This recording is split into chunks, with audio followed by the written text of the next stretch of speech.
Welcome guys. Class 11 complex number polar form. So हमारे पास कुछ नंबर्स दिए हुए हैं और हम इसको पोलर फॉर्म में कन्वर्ट करेंगे। तो चलिए स्टार्ट करते हैं।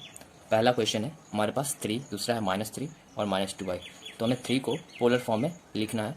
सो इसको हम ले लेते हैं, मान लेते हैं कि ये z है, कम्प्लेक्स नंबर 3 भी एक कम्प्लेक्स नंबर है जैसा कि आप लोगों को पता होगा, और जिसमें रियल पार्ट 3 है और इमेजनरी पार्ट तो 0 होगा। इसको इस तरीके से लिख सकते हैं, ठीक है। और पोलर फॉर्म मतलब हमको इसका मान लेते हैं पोलर फॉर्म जो होता है z का, जो पोलर फॉर्म होगा वो r into cos theta plus आई साइन थीटा होता है, जैसा कि पिछले वीडियो में हम लोगों ने देखा था, ठीक है। सो तो r कॉस थीटा का वैल्यू क्या हो जाएगा, ये मल्टीप्लाई होती है, रियल पार्ट हो जाएगा, और ये इससे मल्टीप्लाई हो जाएगा तो r आई साइन थीटा, तो इसका पार्ट क्या हो जाएगा 0i। अब हम क्या करेंगे, फाइनल आई तो हट जाएगा, r साइन थीटा हो जाएगा। हम दोनों तरफ ये दोनों इक्वेशन, इसको हम 1 मान लेते हैं, इक्वेशन इसको 2 मान लेते हैं, और दोनों इक्वेशन को हम स्क्वायर कर देते हैं। तो पहले इसका स्क्वायर करते हैं, तो r square cos square theta, इधर स्क्वायर किए तो इधर भी करना पड़ेगा, तो 3 का स्क्वायर 9 हो जाएगा। और इसको हम स्क्वायर करेंगे तो r square sine square theta, दोनों तरफ स्क्वायर करना है, तो इधर स्क्वायर करेंगे तो इधर भी करना पड़ेगा, तो इसका स्क्वायर ये हो गया और 0 का स्क्वायर 0 हो गया। अब इस दोनों इक्वेशन को, इसको इक्वेशन 1 माना था हमने, इसको 2, दोनों को ऐड कर देते हैं, ठीक है। तो ऐड करेंगे तो क्या हो जाएगा, r square cos square theta plus r square sine square theta. दोनों के हम लोगों ने इक्वेशन को LHS पार्ट को जोड़ा है, तो RHS पार्ट को भी जोड़ेंगे। आर स्क्वायर कॉमन ले लेते हैं, यहाँ से हमारे पास आर स्क्वायर कॉमन लेने के बाद ये बचेगा, और इसका वैल्यू तो हम लोग जानते हैं 1 होता है। तो आर का जो वैल्यू आ गया हमारे पास 3 आ गया, ठीक है। तो हमारे पास 3 आ गया आर का वैल्यू। अब आर का वैल्यू यहाँ पे रूट निकालेंगे 9 को, तो +-3 होगा, क्योंकि आर जो है ये लंबाई है, ये डिस्टेंस के, ये लेंथ है, साइड की लंबाई होता है, जो हम लोग पिछले क्लास में देखे थे। तो जो डिस्टेंस है, जो दूरी है, वो निगेटिव नहीं हो सकता, इसलिए हम लोग माइनस नहीं लिखेंगे, और फाइनली हम लोग आर का जो वैल्यू वो सिर्फ 3 ही होगा, ठीक है। भले ही इसका रूट हटेगा, जैसे इसमें आर जो होगा उसका वैल्यू 9 होगा, 9 का रूट 9 का वैल्यू +-3 होता है, बट यहाँ पे आर जो है वो डिस्टेंस है, दूरी है, तो उसका वैल्यू सिर्फ पॉजिटिव में होगा, नेगेटिव नहीं हो सकता है। क्लियर है, ओके। अब हम इस आर का वैल्यू इस इक्वेशन में पुट करेंगे, तो हमारे पास था r cos theta is equal to 3, और क्या था r sine theta is equal to 0। इसमें हम आर का वैल्यू पुट करेंगे 3 cos theta is equal to 3, तो कॉस थीटा का वैल्यू कितना हो जाएगा 3/3, मतलब कॉस थीटा का वैल्यू हो गया 1। 1 को हम कैसे लिख सकते हैं, कॉस 0 डिग्री मतलब क्या होता है 1 होता है, कॉस को हट जाएगा, थीटा का वैल्यू 0 आ गया। इसमें भी हम चेक कर लेंगे, तो 3 sine theta is equal to 0, 3 multiply में उधर जाएगा तो 0/3 क्या हो जाएगा, फाइनली हमारे पास जो साइन थीटा का जो वैल्यू है वो 0 आ जाएगा। और साइन 0 का मतलब लिख सकते हैं साइन 0 डिग्री, 0 डिग्री का वैल्यू 0 होता है, तो थीटा का वैल्यू कहाँ आ गया 0 आ गया, ठीक है। तो थीटा का वैल्यू हमारे पास 0 आ चुका है। अब पोलर फॉर्म में लिखने के लिए हमको क्या चाहिए था, आर चाहिए था और थीटा चाहिए था, तो हम लोग लिखते हैं, तो जो पोलर फॉर्म होगा वो कितना होगा, आर इंटू कॉस प्लस आई साइन थीटा, और आर का वैल्यू है 3 और कॉस थीटा का वैल्यू है 0 प्लस आई साइन थीटा का वैल्यू है 0। ये हमारा पोलर फॉर्म हो गया आंसर।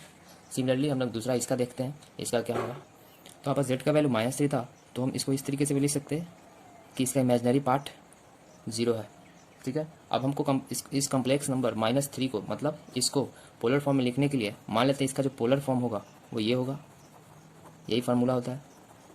अब वो आर चाहिए और थीटा चाहिए, ये मल्टीप्लाई होगा तो ये रियल पार्ट हो जाएगा, और आर इससे मल्टीप्लाई हो जाएगा तो ये इमेजनरी पार्ट हो जाएगा। तो आर कॉस थीटा को हम इक्वेट कर देंगे इसके रियल पार्ट से, कितना है -3, और तो पहले इसको हम सॉल्व भी करते हैं, अब दोनों तरफ स्क्वायर करते हैं, स्क्वायरिंग बोथ साइड। तो आर कॉस थीटा का होल स्क्वायर, किसके बाद -3 का होल स्क्वायर, तो हो जाएगा r square cos square theta is equal to 9।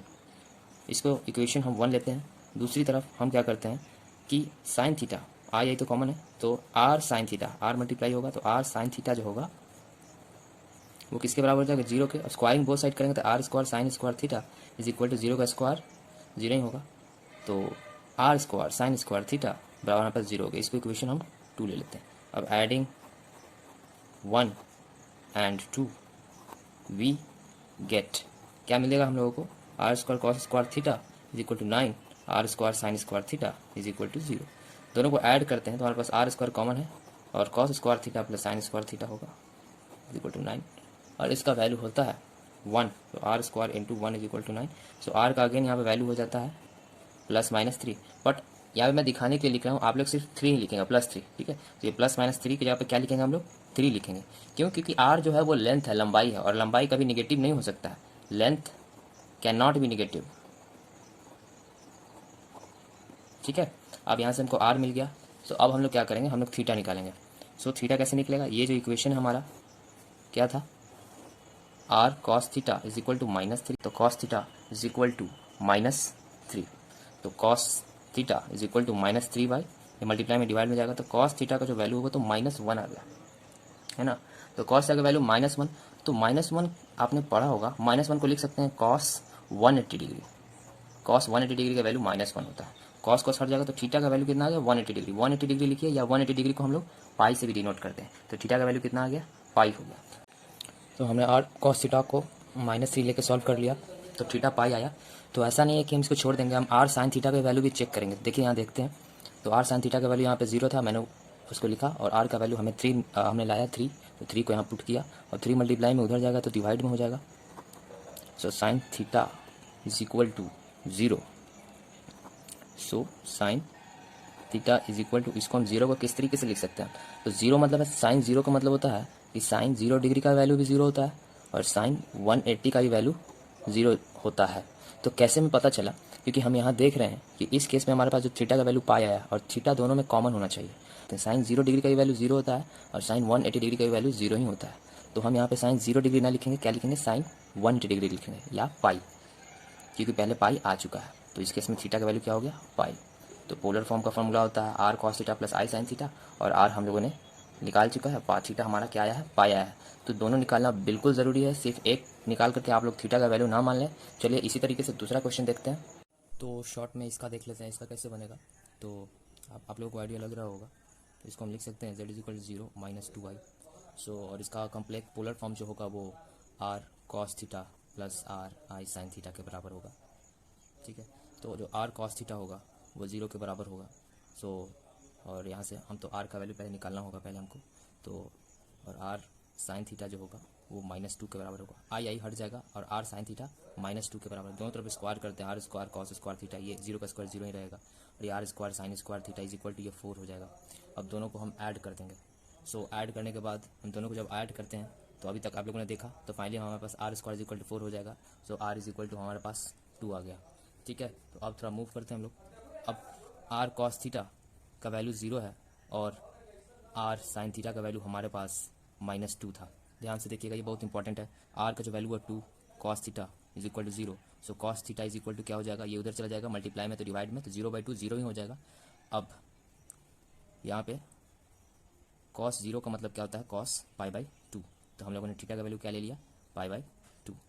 यहाँ पे क्या लिखे हम लोग, आर का वैल्यू क्या है, 2 है, और इधर -2 के बराबर है, तो आर साइन थीटा का जो वैल्यू आ गया वो -1 आ गया। अब -1 मतलब क्या होता है, साइन 1 मतलब क्या, अगर साइन 1 रहता, sine theta is equal to अगर 1 रहता, तो हम 1 यहाँ पे लिख सकते थे, sine theta is equal to sine π/2, लेकिन मतलब π/2 मतलब ये एंगल इस तरीके से बनेगा, लेकिन -1 है मतलब ये एंगल इस तरीके से बनेगा, तो इसको हम लिख सकते हैं sine theta is equal to sine -π/2, ये क्या हो जाएगा, साइन -π/2 हो जाएगा, क्लियर है। तो थीटा का वैल्यू क्या हो जाएगा, -π/2। तो एक केस में साइन थीटा का वैल्यू -1 आ रहा है, और एक केस में कॉस थीटा का वैल्यू 0 आ रहा है। तो कॉस π/2 का वैल्यू भी 0 होता है, कॉस -π/2 का वैल्यू 0 होता है। देखते हैं हम लोग दोनों में किस में सेटिस्फाई कर रहा है। -π/2 इसमें थीटा का वैल्यू तो यहाँ पे -π/2 में आएगा, तो देखेंगे कि इसमें -π/2 सेटिस्फाई कर रहा है कि नहीं, बिल्कुल कर रहा है। तो हमारा फाइनली जो थीटा होगा वो -π/2 आ जाएगा। अब हमारा जो पोलर फॉर्म होगा वो आर कितना है, हमारे पास आर कितना आया है, हमारे पास आर का वैल्यू 2 आया है, कॉस -π/2 प्लस आई साइन -π/2। तो आई होप आप लोगों को ये वीडियो अच्छा लगा होगा, और मैं ऐसे ही कम्प्लेक्स नंबर की सीरीज़ लाता रहूँगा, ताकि आप लोगों को कोई दिक्कत ना हो। अगर आप लोग ट्यूशन नहीं जा पाते हो किसी कारणवश, या आपको कोई डाउट हो, आप वीडियोज़ को देखो, और सपोर्ट करने के लिए लाइक और सब्सक्राइब कर सकते हो। तब तक के लिए बाय बाय, टेक केयर।